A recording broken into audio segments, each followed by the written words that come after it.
There's a peculiar tension in the human condition, a silent insistence that life must unfold in a particular way, not merely desired, but arranged, not welcomed, but controlled. We do not simply wish, we bind. We attach meaning to outcomes not yet born, and in doing so we burden the present with the weight of an imagined future. It begins subtly. A preference becomes a necessity. A hope becomes a demand. A vision becomes a fixed architecture within which reality is expected to comply, and when it does not, there arises a quiet fracture, not in the world but within perception. We call it disappointment, but it is something more intricate. It is the collapse of a reality that never existed. The mind, in its restlessness, does not merely observe life. It negotiates with it. It bargains, it anticipates, it constructs invisible contracts with time itself. If this unfolds as I intend, then I will be at peace. But peace, when made conditional, is never truly known. Attachment is not merely desire, it is the insistence that existence must mirror expectation. And this insistence, though often disguised as determination, is a subtle form of resistance, for reality does not respond to insistence, it moves according to a deeper symmetry. There is an intelligence beneath appearances, not linear, not predictable, not concerned with the narratives we compose, and yet we attempt to impose structure upon what is inherently fluid. We tighten our grip on moments not yet formed, and in doing so, we forfeit the only moment that ever truly exists, the present. Detachment, then, is often misunderstood. It is not indifference. It is not passivity. It is not the absence of care.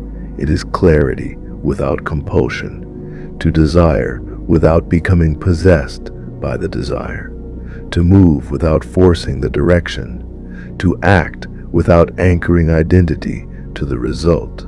There's a quiet strength in this way of being, a kind of inner spaciousness that allows life to unfold without distortion, because what binds suffering is not the absence of outcomes but the insistence upon them. When the mind releases its demand for certainty, something unexpected emerges, not chaos, but openness, and within that openness, possibility begins to breathe. There's a paradox here, subtle yet undeniable. The more tightly one clings, the more distant things become. The more one loosens, the more naturally things arrive. Not as reward, but as resonance. For life does not respond to force, it responds to alignment, and alignment cannot exist where there is contraction. Attachment contracts, detachment expands. In expansion there is room for timing that exceeds understanding, room for outcomes unimagined by the mind, room for life to reveal itself in forms more precise than intention could design. This is not surrender as defeat, it is surrender as recognition. Recognition that not all variables are meant to be governed, that not all paths are meant to be predicted, that not all outcomes are meant to be secured through effort alone. There is a deeper current moving beneath action, and to detach is not to step away from life, but to step into it without distortion, without fear shaping perception, without urgency distorting clarity, without the need to extract certainty from an uncertain world. One begins to move differently, more precisely, more quietly, more fully. Action becomes cleaner, thought becomes lighter, presence becomes deeper, and in that state, life no longer feels like something to be managed.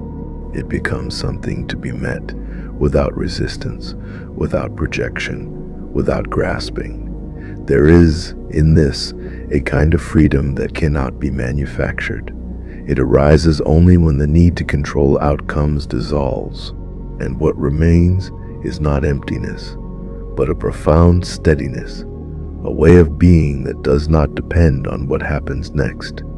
This is the quiet power of detachment, not the absence of desire, but the absence of dependence, not the rejection of life, but the refusal to reduce it to expectation. And in that refusal, something remarkable occurs.